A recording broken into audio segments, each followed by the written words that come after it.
பா என் வாட்ச காணப்பா. தேடி கண்டுபிடிச்சு குடுங்கப்பா.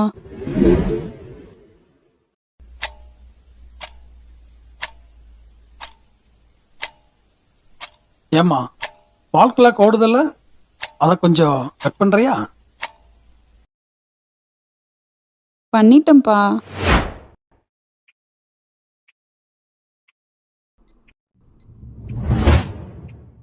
ஏம்மா, என் பின்னாடி உன் வாட்சோட பீப் சவுண்ட் கேக்குதுமா?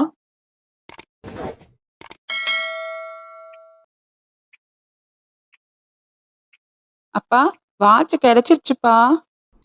உனக்கு கண்ணு தெரியாதுன்னு யாருப்பா சொன்னது? உனக்கு கண்ணே உன் காது தான்ப்பா. பாய்ப்பா. மா, பத்திரமா போயிட்டு வா.